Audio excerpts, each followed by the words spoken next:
নমস্কাৰ আপোনালোক সকলোকে স্বাগতম জনাইছো মোৰ চেনেলৰ অন্য এটা ভিডিঅ'লৈ। আজিৰ ভিডিঅ'টোত হ'বলগীয়া সকলো পৰীক্ষাৰ বাবে কেইটামান অতি গুৰুত্বপূৰ্ণ প্ৰশ্ন উত্তৰ লৈ আহিছো। গতিকে বলকচোন ভিডিঅ'টো আৰম্ভ কৰোঁ।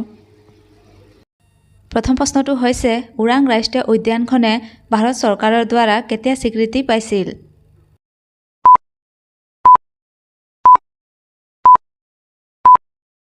উত্তৰটো হৈছে অপশ্যন গ 1999 চনত ওৰাং ৰাষ্ট্ৰীয় উদ্যানখনে স্বীকৃতি পাইছিল।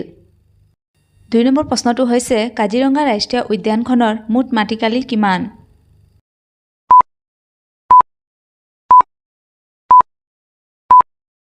উত্তৰটো হৈছে অপশ্যন ক 430 বৰ্গ কিলোমিটাৰ।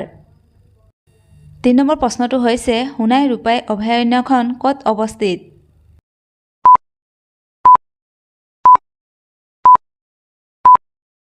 উত্তৰটো হৈছে অপশ্যন খ শোণিতপুৰ জিলাত সোণাই ৰূপাই অভয়াৰণ্যখন অৱস্থিত। 4 নম্বৰ প্ৰশ্নটো হৈছে কোনবিধ প্ৰাণীৰ বাবে মানস অভয়াৰণ্য বিখ্যাত?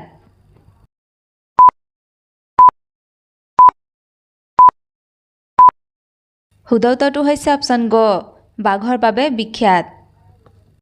5 নম্বৰ প্ৰশ্নটো হৈছে পবিতৰা অভয়াৰণ্য কিমান চনত ৰাষ্ট্ৰীয় স্বীকৃতি লাভ কৰিছিল?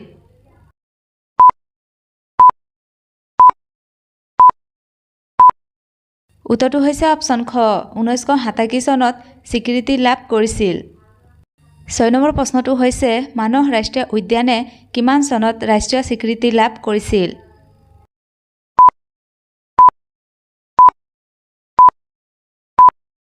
উত্তৰটো হৈছে অপশ্যন খ 1990 চনত মানস ৰাষ্ট্ৰীয় উদ্যানে ৰাষ্ট্ৰীয় স্বীকৃতি লাভ কৰিছিল। 7 নম্বৰ প্ৰশ্নটো হৈছে কোনবিধ ফুলক অসমৰ ৰাজ্যিক ফুল হিচাপে স্বীকৃতি দিয়া হৈছে?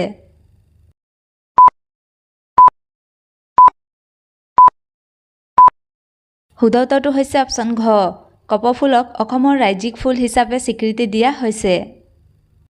8 নম্বৰ প্ৰশ্নটো হৈছে মানস ৰাষ্ট্ৰীয় উদ্যানৰ মুঠ মাটিকালি কিমান?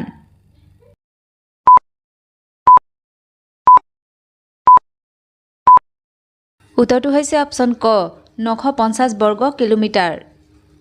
9 নম্বৰ প্ৰশ্নটো হৈছে ব্ৰহ্মপালে কিমান খ্ৰীষ্টাব্দত পাল বংশ প্ৰতিষ্ঠা কৰিছিল?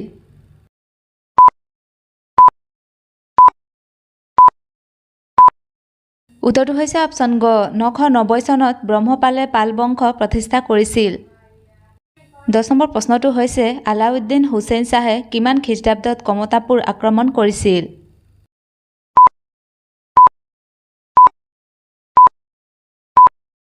উত্তৰটো হৈছে অপশ্যন ঘ 1498 চনত আলাউদ্দিন হুছেইন শ্বাহে কমতাপুৰ আক্ৰমণ কৰিছিল।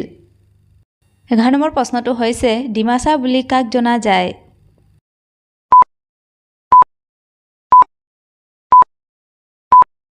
শুদ্ধ উত্তৰটো হৈছে অপশ্যন খ কছাৰীসকলক ডিমাছা বুলি জনা যায়। 12 নম্বৰ প্ৰশ্নটো হৈছে 1853 চনত কোনে অসম ভ্ৰমণ কৰিবলৈ আহিছিল?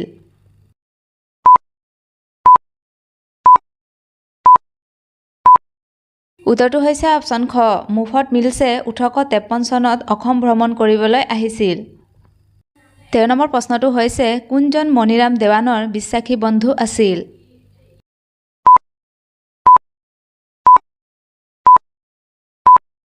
শুদ্ধ উত্তৰটো হৈছে অপশ্যন ঘ কনকলতা বৰুৱা আছিল মণিৰাম দেৱানৰ বিশ্বাসী বন্ধু।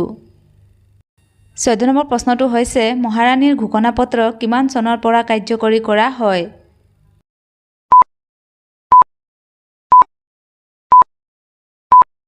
উত্তৰটো হৈছে অপশ্যন খ 1858 চনত মহাৰাণীৰ ঘোষণাপত্ৰ কাৰ্যকৰী কৰা হয়। 15 নম্বৰ প্ৰশ্নটো হৈছে কোনটোক 1857 চনৰ পাছৰ অসমৰ প্ৰথম কৃষক বিদ্ৰোহ বুলি বিবেচনা কৰা হয়?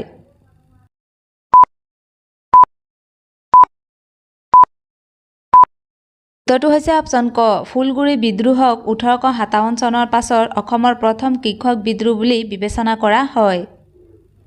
16 নম্বৰ প্ৰশ্নটো হৈছে কিমান চনত মহাত্মা গান্ধীয়ে পোন প্ৰথমবাৰৰ বাবে অসমলৈ আহিছিল?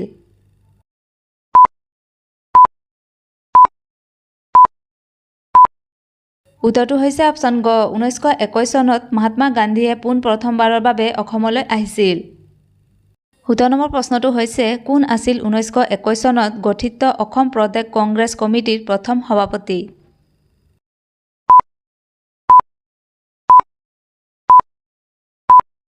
উত্তৰটো হৈছে অপশ্যন ঘ কুলধৰ চলিহা আছিল অসম প্ৰদেশ কংগ্ৰেছ কমিটিৰ প্ৰথম সভাপতি 18 নম্বৰ প্ৰশ্নটো হৈছে অসম সমিতি কিমান চনত গঠিত হৈছিল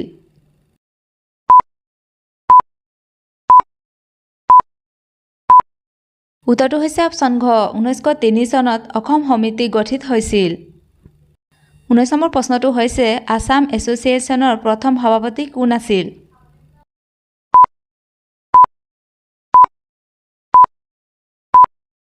উত্তৰটো হৈছে অপশ্যন ঘ প্ৰভাত চন্দ্ৰ বৰুৱা আছিল আসাম এছ'চিয়েশ্যনৰ প্ৰথম সভাপতি 20 নম্বৰ প্ৰশ্নটো হৈছে কোনটো সংগঠন 1886 চনৰ 2 জুনত স্থাপন কৰা হৈছিল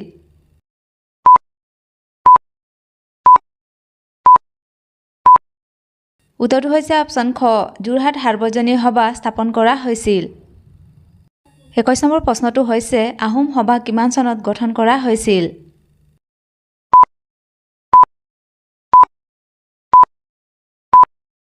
শুদ্ধ উত্তৰটো হৈছে অপশ্যন ঘ 1893 চনত আহোম সভা গঠন কৰা হৈছিল প্ৰশ্নোত্তৰবোৰ চাই যদি ভাল পাইছে তেন্তে প্লিজ লাইক কমেণ্ট শ্বেয়াৰ কৰি যিসকলে এতিয়ালৈকে মোৰ চেনেলটো ছাবস্ক্ৰাইব কৰা নাই প্লিজ ছাবস্ক্ৰাইব কৰি ল'ব তেতিয়াহে আপোনালোকে বহু ধৰণৰ প্ৰশ্নোত্তৰবোৰ পাই থাকিব থেংক ইউ